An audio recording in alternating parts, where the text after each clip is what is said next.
전노할문이라는 제목으로 하나님의 말씀을 나누기를 원합니다. 옛날 이야기를 좀 해볼까 합니다.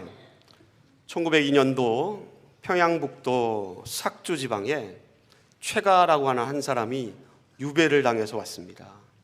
그의 제목은 공금횡령죄에 연루가 되어서 유배당하여서 이 삭주 지방으로 온 것입니다.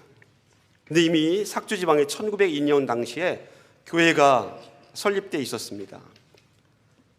이 삭주교회를 세운 백유계라는 사람이 이 유배당한 이 죄인이죠. 어떻게 보면 이 최가에게 복음을 전했습니다. 그랬더니 이 최가가 복음을 받아들이고 예수님을 믿기로 작정했습니다. 그로부터 1년이 지난 다음에 1903년도에 미국 북감리 교단에 있는 윌리엄 노블이라는 선교사님이 평안도 삭주지방에도 교회가 있다는 얘기를 듣고는 그 지역을 방문하기로 했습니다.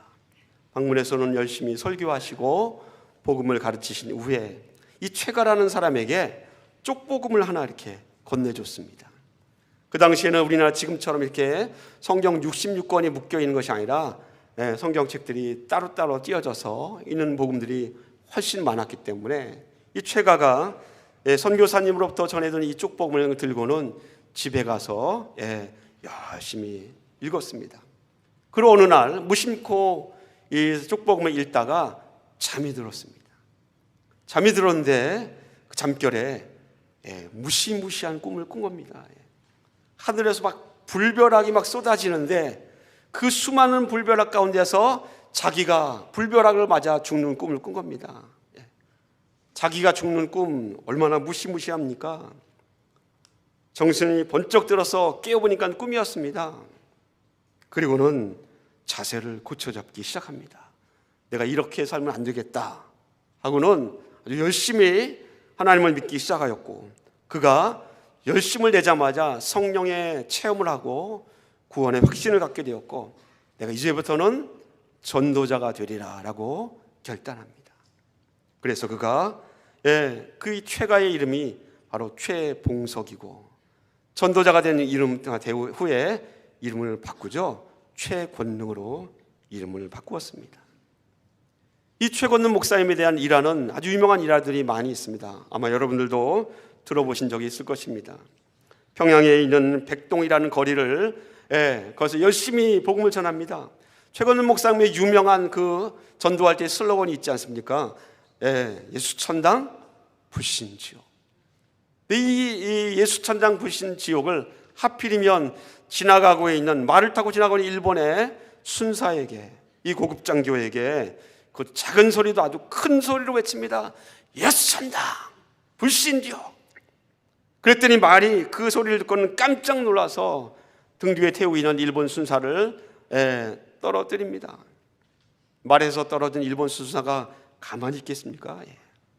화가 머리 끝까지 치밀어서 이 최권능 목사를 잡아갔고요, 그걸 심하게 매질을 합니다. 전해진 일화에 의하면 최권능 목사님을 매질을 할 때마다 예수천당, 두 번째 때리면 불신지옥, 듣기 싫어서 더 강하게 매질을 하면 매질이 강해진 만큼 더 큰 소리로 예수천당 불신지옥을 외쳤습니다. 고문하는 순사가 당신은 건들기만 하면 예수천당 불신지옥이라고 얘기하는가 하고 물었더니 최권능 목사님이 대답하기를, 내 속에는 예수님밖에 들어있는 것이 없기 때문에 건들기만 하면 예수가 나오는 것이요 라고 대답했습니다. 어이가 없는 이 순사가 어떻게 했겠습니까? 그냥 풀어주었죠. 일제치하에 1935년대부터 일본의 신사참배 운동이 강요되었습니다. 최권능 목사님도 신사참배를 거부하였고요, 잡혀가서 고문을 당하고 고문으로 인하여서 병을 얻게 되었습니다. 도저히 감옥 생활을 할 수 없어서 병보석으로 풀려난 최권능 목사님, 1945년 4월 15일 날 감옥에서 풀려난 지 3일째 되는 날입니다. 그때에 목사님을 보러 온 병문안 수많은 사람들 앞에 이렇게 말을 합니다. 하늘에서 전보가 왔구려. 나를 오라고 하시네. 당신들은 부디 승리하시오라고 마지막 말씀을 남기시고 하나님 품으로 돌아가셨습니다. 최건원 목사님의 그 일대기 슬로건 예수천당 불신주. 어떻게 보면 가슴을 서늘하게 하는 이 말씀이지만 오늘 다시 한번 옆 사람과 함께 이 말씀으로 인사 나눌까요? 누군가 예수천당 하면 그 말을 들은 사람은 불신지옥 하셔야 됩니다. 껄끄럽지만 한번 해보십시오. 우리 옆 사람과 함께 나눠보겠습니다. 예수천당 불신지옥. 예수천당 불신지옥. 여러분 가운데 이 말을 들었을 때에 마음이 불편하신 분이 있었을 것입니다. 저는 대학교 때, 신학교 때에 이 말을 들으면 너무너무 불편했습니다. 왜냐하면 한국에서는 이 말이 제일 많이 들려지는 곳이 사람들이 많이 다니는 길거리나 번화가에서 많이 들려졌습니다.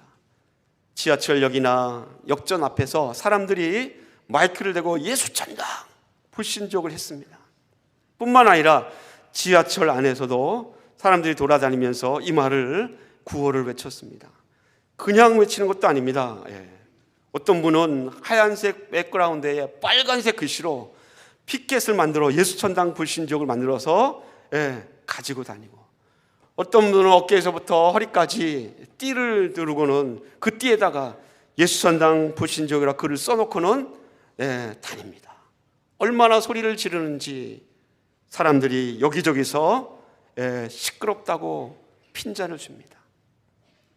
이렇게 전도하는 사람에 대해서 교계에서 왈가왈부도 많았습니다. 저렇게 전도하는 게 꼭 저렇게 요란스럽게 전도를 해야 하는가, 비난도 많았습니다. 혹시라도 그렇게 전하는 사람이 앞에 있으면 기독교인들 가운데는 눈이 마주치지 않게 해서 고개를 숙이는 사람도 있었고요, 길을 지나갈 때는 저 사람들을 피해서 이렇게 돌아가는 사람들도 있었습니다. 여러분, 최건능 목사님처럼 길거리에서 예수천당 불신지옥 이렇게 전도하는 것은 지금부터 100년 전에, 100여 년 전에 그때 그 시절에만 허용되고 적용되는 전도의 방법입니까? 이 시대에는 오히려 그렇게 전도하면 복음의 문을 막게 되는 결과가 올 것이라고 혹시 여러분 생각하지 않습니까? 여러분 어떻게 생각하십니까? 굳이 그렇게 요란스럽게 사람들의 얼굴이 찌푸러지는 그러한 일들을 보면서 전도를 해야 할까라는 것입니다. 성경에 보면 예수님께서 또 세례 요한이 전도하는 방법들이 표현되어 있습니다. 그렇지 않습니까? 예수님도 그러셨고 세례 요한도 그렇게 하셨습니다. 복음을 전하는 와중에 그들의 눈에, 예수님과 세례 요한의 눈에 당시의 종교 지도자들, 권력자들, 서기관들, 바리새인들의 사두개인들 눈에 보입니다. 그들을 향하여 세례 요한과 예수님은 때때로는 가만히 말씀하지 않고 독설을 날리셨습니다. 독사의 자식들아, 그렇게 말씀하셨습니다. 때로는 주님께서는 화 있을진저 외식하는 자들아, 회칠한 무덤과 같은 자들아 라고 그들에게 뼈 있는 말씀을 직설적으로 하시기도 했습니다. 여러분, 예수님께서 길거리에서 군중들에게 그렇게 외치면서 세례 요한이 예수님이 하셨던 그 말씀들, 정말 어떻게 보면 유대인들이 볼 때는 욕설과 같은, 그렇게 받아들일 수 있는 그러한 강한 말씀으로 직설적으로 하셨는데, 예수천당 불신지옥이라고 그렇게 했던 최건능 목사님의 전도의 스타일을 우리가 무작정 무식하고 미련하고 잘못되었다고는 말할 수 없을 것 같습니다. 선교 역사에 보면 정말 무작정 열정과 구원에 대한 그런 열정 하나만 가지고 그 선교지에 뛰어들어간 사람들이 있습니다. 그런데 그들이 그 선교에 뛰어들어가서 아무것도 하지 못하고 잡히거나 박해를 당하거나 순교한 사람들이 선교 역사에 많이 있습니다. 아무것도 하지 못했습니다. 열정만을 가고 준비해서 갔는데 도착하자마자 잡혀서 죽습니다. 그들의 도전과 열정, 헌신에 대해서 내 기준으로 정죄할 권한이 나에게는 없습니다. 1866년도 9월 5일 날입니다. 평안도에 대동강을 거슬러 올라가는 한 배가 있었습니다. 그 배는 미국의 상선 제너럴 셔먼호입니다. 당시에 조선은 외국 문물을 배척하였습니다. 그 배가 대동강을 거슬러 오는 그 미국 배를 가만히 둘 리 없지 않겠습니까? 조선군이 공격을 해서 제너럴 셔먼호가 대동강에서 침몰합니다. 간신히 몇몇 사람들이 수영을 해갖고 그 대동강 옆에 있는 한 작은 모래톱 위에 섬에 도달한 사람이 23명. 그 가운데 20대 중반의 토마스 선교사도 있었습니다. 육지에 닿은 지 얼마 안 되어서 토마스 선교사는 아무것도 할 수 있는 것이 없었습니다. 쪽복음을 박충권이라는 사람에게 전해준 것 외에는 아무것도 하지 못하고 그 자리에서 목배임을 당하여 순교했습니다. 여러분, 이 시간에 100년 이상이 지난 오늘날 누가 토마스 선교사의 순교에 대해서 그의 선교가 잘못된 방법이요 미련하고 무모하다라고 말하는 사람이 누가 있습니까? 아무도 그렇게 말하는 사람은 없습니다. 아무것도 하지 못하고 죽음을 당했는데도. 예수님께서 복음을 어떤 스타일로 전하셨는가, 그것은 우리에게 중요하지 않습니다. 왜 그런가 하면 바울도 이미 말했던 것처럼 전파되는 것은 사람이 아니라 그리스도요 하나님 나라의 비밀이기 때문에 그렇습니다. 오늘 말씀을 전하고 또 그 말씀을 듣는 여러분 마음속에 이런 질문이 여러분 스스로에게 담겨졌으면 좋겠습니다. 나는 과연 전도자인가? 나는 이 직무를 감당하고자 하는 성도인가? 그 질문이 여러분 스스로에게, 여러분 자신에게 던져지고 거기에 대해서 무언가를 하나라도 답할 수 있는 놀라운 은혜가 있기를 예수님의 이름으로 축원을 드립니다. 여러분, 이렇게 순교했던 많은 전도자들처럼 오늘 성경에도 역사상 목숨을 두려워하지 않고 복음을 전했던 한 인물이 등장합니다. 그 사람이 바로 사도 바울입니다. 바울이 골로새 지방에 있는 그리스도인들에게 편지를 하고 있습니다. 골로새 교회는 어떤 교회입니까? 골로새 지방이 아주 유력한 부자이며 또 리더이며 유지였던, 그리고 큰 사업가인 빌레몬이 자기 집에서 바울의 동역자인 에바브로와 함께 골로새 교회를 개척했습니다. 이렇게 설립된 이 골로새 지방의 골로새 교회를 향하여서 바울이 지금 편지를 쓴 것입니다. 이 바울의 편지 가운데 오늘 특별히 본문 말씀 4장 3절과 4절에 보면 바울의 기도 제목이 본문에 표현되어 있습니다. 그런데 놀라운 것은 바울이 이 편지를 썼을 당시에 바울이 어떤 상태였습니까? 바울은 자유로운 몸이 아니었습니다. 골로새 교회의 성도에게 편지를 썼을 때에 바울은 로마의 감옥에 갇혀 있을 때입니다. 만약 내가 감옥에 갇혀 있다면 성도들에게 중보 기도를 요청할 때에 이 감옥에서 풀려나게 해달라고 기도하는 것이 아주 당연하지 않습니까? 지극히 당연한 것인데 바울은 어디에서도 그가 감옥에 있을 때에 내가 감옥에서 풀려날 수 있도록 기도를 요청한 적이 없습니다. 자기의 안위를 위해서 기도한 적도 없습니다. 오히려 뭐라고 기도하고 있습니까? 3절은 이렇게 기록합니다. 우리를 위하여 기도하되 하나님이 전도할 문을 우리에게 열어주사 그리스도의 비밀을 말하게 하시기를 구하라. 전도의 문을 열어주셔서 하나님의 비밀을 전할 수 있도록 기도하십시오라고 그렇게 기도 제목을 요청하고 있습니다. 전도할 문. 헬라어로 표현된 이 말에는 로고스의 문이라는 그런 뜻으로 되어 있습니다. 성경에서 로고스가 말씀이라는 말로 종종 번역되고 있지 않습니까? 그렇게 본다면 전도할 문이라는 이 말은 말씀의 문을 열어달라는 것입니다. 다시 말하면 말씀을 전할 수 있는 기회를 나에게 허락해달라 주십시오라고 그렇게 기도를 요청하고 있는 것입니다. 그리고 전해지는 그 말씀의 내용이 무엇입니까? 바울은 전하는 그 말씀의 내용은 그리스도의 비밀을 전하는 것이다 라고 말씀의 내용도 알려주고 있습니다. 그리스도의 비밀을 전하는 자. 사도 바울은 골로새서 1장에 이미 이 비밀이 무엇인가에 대해서 이미 말했습니다. 골로새서 1장 26절과 27절에 보니까 이렇게 기록되어 있습니다. 이 비밀은 만세와 만대로부터 감추어졌던 것인데 이제는 그의 성도들에게 나타났고, 이 비밀이 이미 성도들에게 나타났다는 것입니다. 하나님이 그들로 하여금 이 비밀의 영광이 이방인 가운데 얼마나 풍성한지를 알게 하려 하심이라. 이 비밀이 무엇입니까? 이 비밀은 너희 안에 계신 그리스도시니 곧 영광의 소망이니라. 할렐루야. 비밀이 무엇입니까? 그리스도의 비밀을 전하는 전도의 문을 열어달라고 바울이 요청하였는데, 그 비밀이 바로 예수 그리스도, 영원한 소망 되시는, 영광의 소망 되신 예수 그리스도입니다.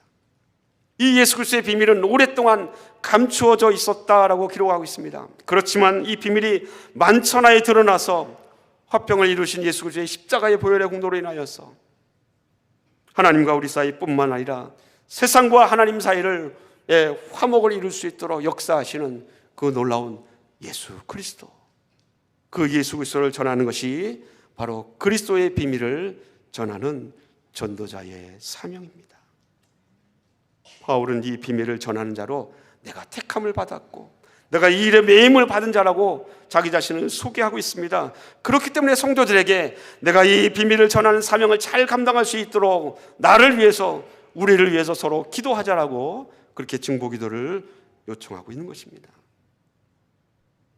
사랑하는 성도 여러분, 전도의 문을 열어서 비밀을 전하는 전도자의 직무를 잘 감당할 수 있도록 기도를 요청하는 바울처럼, 초대교회 성도들은 복음을 전하는 그 전도자들은 온갖 불편을 감수하면서 복음을 전하기 위해서 먼 데까지 여행을 했습니다. 뿐만 아니라 목숨을 아끼지 않았고요, 박해의 위험 가운데서도 자기의 사명을 잘 감당했습니다. 초대교회 성도들이. 그렇다면 이 말씀을 읽고 이 말씀 가운데 은혜 받기를 원하는 우리들도 그 복음 전파의 최일선에서 사명을 감당하고 계시는 우리 선교사님들, 전도자들 위해서 기도해야 할 사명이 저와 여러분 모두에게 있음을 여러분 마음속에 기억하시기를 부탁을 드립니다. 기도의 사명이 우리에게 있습니다. 그리고 또 한층 나가본다면 이제는 기도의 사명에서 멈추지 않고 이 일에 나도 전도자로 서리라라는 결단과 믿음의 실천이 우리 안에 있어야 될 줄로 믿습니다.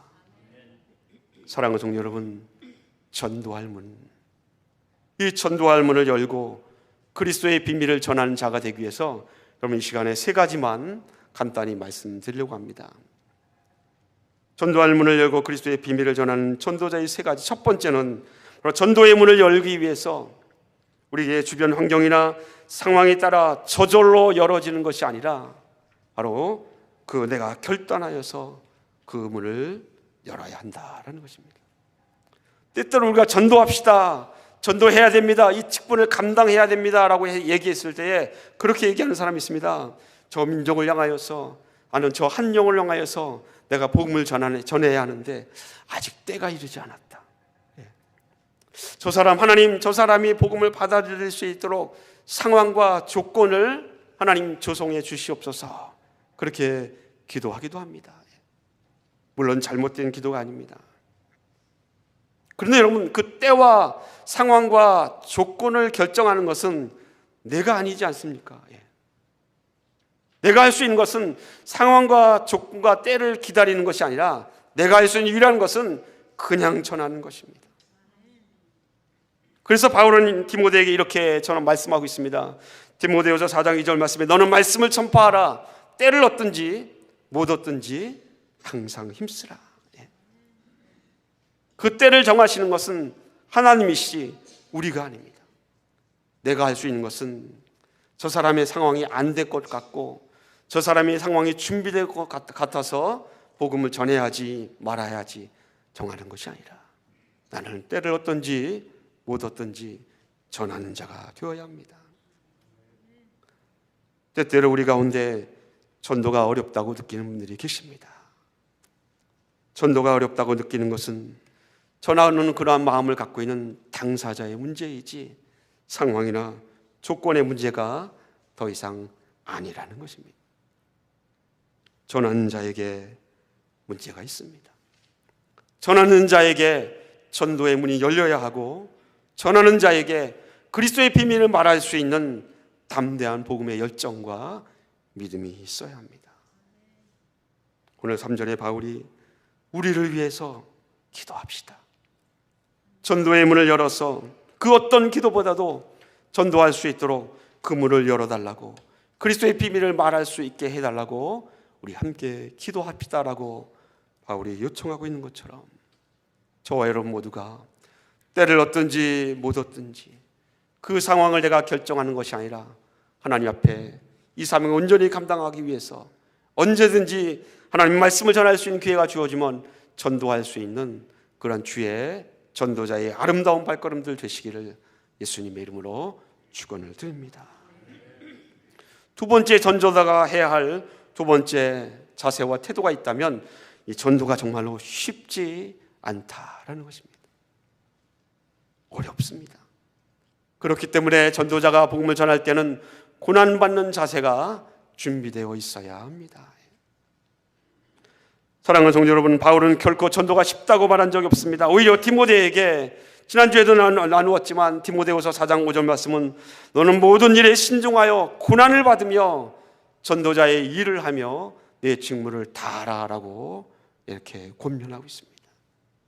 고난을 당하며, 얼마나 일이 힘들면 고난받는 자세로 감당하라고 말했겠습니까?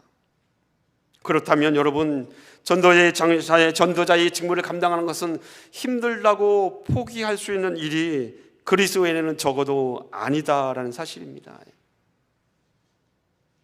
힘들고 어려울 때에 그리스도인은 포기하는 것이 아니라, 힘들고 어려울 때에 내가 할 수 있는 유일한 방법이 있다면 예수님은 어떻게 하셨을까? 이렇게 힘들 때 주님은 어떻게 하셨을까? 그것을 생각해 보신다면 돌파할 수 있는 돌파구가 길이 보이리라 믿습니다. 어느 날 예수님께서 예수님 따라다니는 사람들을 이렇게 보시는데 너무너무 불쌍한 것입니다. 주님을 따라다니는 군중들이, 주님을 따라다니는 무리들이 너무너무 불쌍합니다. 마태복음 9장은 36절로 38절은 이렇게 기록하고 있습니다. 무리를 보시고 주께서 불쌍히 여기시니 이는 그들이 목자 없는 양과 같이 고생하며 기진함이라. 여러분, 이 말씀을 보면 누군가 불쌍히 여길 때에 정말 고생한다, 기력이 다 쇠하였구나 라고 이렇게 불쌍히 여긴다면 어떻게 해줘야 맞습니까? 고생하고 기진하고 기력이 쇠하였다면 좀 쉬십시오, 아니면 건강을 좀 챙기십시오, 그렇게 하는 것이 맞지 않습니까? 그런데 예수님께서 어떻게 말씀하고 있습니까? 저들이 목자가 없는 양과 같구나. 그리고는 37절과 38절에 이렇게 말씀하고 있습니다. 제자들에게 이르시되 추수할 것은 많되 일꾼이 적으니 그러므로 추수하는 주인에게 청하여 추수할 일꾼들을 보내주소서 하라. 예수님을 따라하는 수많은 사람들, 그들을 불쌍히 여기신 주님께서 그들이 무엇 때문에 불쌍히 여기셨습니까? 먹는 것이 없어서? 아닙니다. 그들이 병들어 있기 때문에? 아닙니다. 그들이 로마라는 그 나라를 빼앗기고 국권이 없기 때문에 불쌍히 여기고 있습니까? 그것도 아닙니다. 그들의 외적인 환경이나 삶의 모습 때문에 불쌍히 여기신 것이 아니라, 오늘 본문 말씀해 보니까 왜 불쌍히 여기십니까? 그들이 목자 없는 양같이, 목자가 없는 양이기 때문에 주께서 불쌍히 여기셨다라고 성경 기록하고 있지 않습니까? 예수님께서는 그들의 불쌍히 여기심이 그들의 외면이나 외적인 환경이나 조건에 있는 것이 아니라 그들의 내면을 보시고 그들의 영적인 환경을 보시는 것입니다. 그들이 목자가 없는 양과 같구나. 그리고는 이 말씀하시고 그들을 위해서 그 양들을 데리고 가서 좋은 꼴을 먹일 수 있는 일꾼이 필요하다라고 예수님께서 말씀하십니다. 그리고 이어진 말씀 마태복음 10장에 보면 어떤 내용이 나와 있습니까? 이어진 말씀은 예수님께서 제자들을 부르십니다. 그런 제자들에게 병을 고칠 수 있는 그런 권능과 능력을 주시고는 나가서 전도하라. 그들이 각 고을로 다니면서 천국 비밀을 말하고 하나님의 말씀을 전하라고 제자들을 보내십니다. 양을 이끌 수 있는 목자가 되라고 그들을 보내지 않았습니까? 제자들이 복음을 전하는 이스라엘의 모든 각 고을로 다니면서 전할 때 그들의 환경이 편안하고 어려움이 없는 환경이 아닙니다. 마태복음 10장을 읽어보면 전도하는 환경이 어렵습니다. 반대도 있고 대적자들도 있고 받아들이지 않는 사람도 있었습니다. 그럼에도 불구하고 하나님의 복음, 그리스도의 비밀, 천국 복음을 전하라고 제자를 보내지 않습니까? 사랑하는 성도 여러분, 전도하는 건 어렵습니다. 교회를 다니는 사람에게 전하는 것은 쉽지만 교회를 전혀 다니지 않는 사람에게 예수님을 믿으시오, 천국의 비밀이 있습니다라고 전하는 것은 어렵습니다. 그러므로 전하는 자는 고난을 각오하는 자세로 전하라고, 이 직무를 감당하라고 하나님께서 말씀을 통하여 우리에게 말해주고 있습니다. 사랑하는 성도 여러분, 마지막 세 번째로 전도자가 알아야 할 세 번째는 바로 내 마음을 그리스도 예수로 충만하게 채우지 않고서는 이 전도자의 직무를 결코 감당할 수 없다라는 사실입니다. AD 64년에 로마 시내에서 큰 불이 났습니다. 그 당시에 로마 시내가 행정구역이 14개의 행정구역인데 화재가 다 진압된 뒤에 보니까 14개의 행정구역 가운데 로마 시내 안에서 10개의 행정구역이 불에 탔습니다. 온전히 남아있는 것은 4개밖에 없었습니다. 당시에 황제였던 네로 황제의 입지가 좁아들었습니다. 정치적 입지가 줄어들었습니다. 네로 황제는 이런 정치적 입지를 탈출할 수 있는 희생양으로 기독교인들을 내세웠습니다. 그로부터 물론 그 전에도 유대교를 통하여서 기독교 박해가 없었던 것은 아니었지만 그 사건 이후에 로마 제국의 모든 영토의 안에서 정치적으로 그리고 공적으로 기독교 박해가 시작되었습니다. 그리고 자그마치 150년이 넘는 세월 동안 기독교는 박해를 당합니다. 그럼 박해를 당하는 상황 속에서 복음을 전한다는 것이 얼마나 힘듭니까? 사람들의 마음이 닫혀져 있을 수밖에 없습니다. 눈과 귀가 닫혀 있습니다. 발걸음을 기독교인과 멀리합니다. 쉬쉬하면서 멀리합니다. 근데 정말로 놀라운 사실은, 역사가 우리에게 보여주고 증거하고 있는 놀라운 사실은, 그 박해 기간에 150년 동안 이상 되는 이 박해 기간에 기독교 역사에서 전무후무하게 가장 열정적으로 가장 뜨겁게 생명을 아끼지 않았던 수많은 전도자들이 그 시대에 역사했다라는 것입니다. 기독교 역사 2000년 동안에 이 박해의 50년 동안 그 어떤 나라에서도 그렇게 넓게 광범위하게 전도자들이 죽음을 각오하고 복음을 전했던 시대가 없습니다. 목숨을 걸고 전하였고요, 그 목숨을 걸고 전했던 복음이 하나님의 능력 안에서 힘있게 역사했습니다. 놀랍지 않습니까? 여러분, 어떻게 이런 일이 이루어졌습니까? 전하는 자들이 그리스도로 충만하게 채워졌기 때문입니다. 사랑하는 성도 여러분, 이번 주 새벽 시간에 여러분과 함께 나눴던 말씀 내용 가운데 이런 말씀이 있습니다. 인간의 마음에 빈 공간이 생겨지면, 그 마음의 복음으로 충만하게 채워지지 않고 빈 공간이 생기면 반드시 인간은 그 빈 공간에 허탄한 것과 세상 것들로 채운다라고 말씀을 전한 적이 있습니다. 여러분, 인간은 정말로 나약해서 내 인간의 마음속에 어떤 한 빈 공간이 생기면 세상 것들, 허탄한 것들로 반드시 채우게 됩니다. 지난주에도 함께 나눴던 말씀이지만 바울이 디모데에게 이렇게 권하지 않았습니까? 디모데후서 4장 3절 4절 말씀에 때가 이르려니 사람이 바른 교훈을 받지 아니하며 귀가 가려워져서 자기의 사욕을 따를 스승을 많이 두고 또 그 귀를 진리에서 돌이켜 허탄한 이야기를 따른다라고 디모데에게 권면합니다. 우리의 마음에 예수 그리스도로 충만하게 채워지지 아니하면 그 빈 공간은 세상 것으로 채울 수밖에 없습니다. 이 말씀은 2000년 전에 초대교회 성도들에게만 전에 적용된 말씀이 아니라 2000년을 훨씬 뛰어난 오늘날에도 우리에게 정확하게 적용되는 말씀 아닙니까? 여러분의 빈 공간에, 마음의 빈 공간에 예수 그리스도로 충만하게 채우게 되기를 예수님의 이름으로 축원을 드립니다. 지난 주일에 하나님께서 우리 그리스도인에게 주신 놀라운 직분이 화목하게 하는 직분이라고 말씀드렸습니다. 고린도후서 5장 18절 말씀처럼 그리스도로 말미암아 우리를 자기와 화목하게 하시고 또 우리에게 화목하게 하는 이 직분을 주셨다라고 말씀드렸습니다. 이 직분이 어떤 직분입니까? 하나님과 우리 사이의 화목뿐만 아니라 그 화목을 이루신 예수 그리스도를 따라서 세상과 하나님 사이를 화목하게 하고 화평케 하게 하고 평안을 이룰 수 있도록 하시는 그 역할이 바로 이 자리에 앉아있는 여러분에게 있음을 여러분 믿으시길 예수님의 이름으로 축원을 드립니다.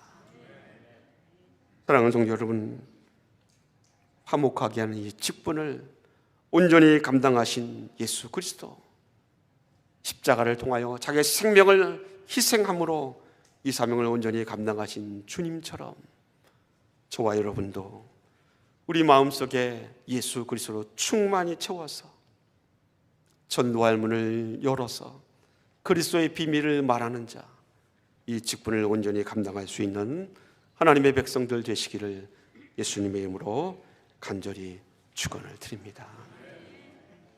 존경하는 한 목사님이 계신데 그 목사님의 이름이 손경민 목사님입니다. 저보다 나이가 한참 어리십니다. 이 손경민 목사님이 시를 짓고 또 찬송을 작곡하기도 합니다. 그분이 작사 작곡한 찬송과 시 가운데 충만이라는 시가 있습니다. 그 시를 여러분께 읽어드리고 마치고자 합니다.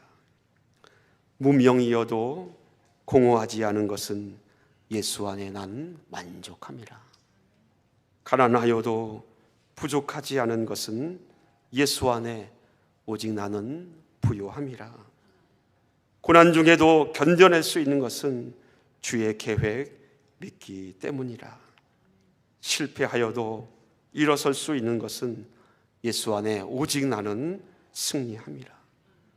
내 몸이 약해도 낙심하지 않는 것은 예수 안에 난 완전함이라. 화려한 세상 부럽지 않은 것은 난 예수로 충만함이라. 이 찬양 찬송가는 우리가 잘 알지 못하는 찬양이지만 우리가 한번 후렴을 불렀으면 좋겠습니다. 후렴에 보니까 난 예수로 충만하네. 영원한 왕 예수께서 내 안에 살아계시네라고 고백하고 있습니다.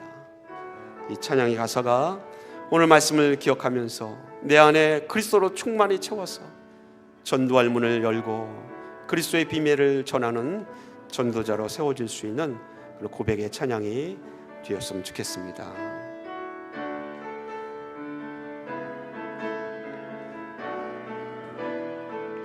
난 예수로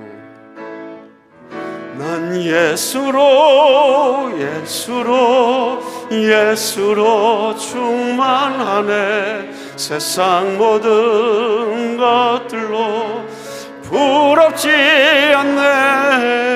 난 예수로 충만하네. 영원한 왕 내 안에 살아. 우리 한 번 더 찬양합니다. 난 예수로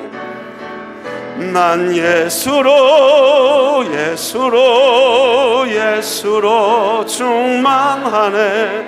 세상 모든 풍파도 두렵지 않네. 난 예수로 충만하네. 영원한 왕 내 안에 살아계시네. 이 시간을 함께 기도하기를 원합니다. 우리 합심하여 기도합니다. 하나님 아버지, 예수로 충만케 하여 주시옵소서. 전도의 문을 내게 열어 주시옵소서. 죽어가는 영혼에게 그리스도의 비밀을 말하는 자로 나를 삼아달라고 우리 한 1, 2분 동안 우리 하나님 앞에 합심하여 기도하기를 원합니다. 다 같이 기도합니다.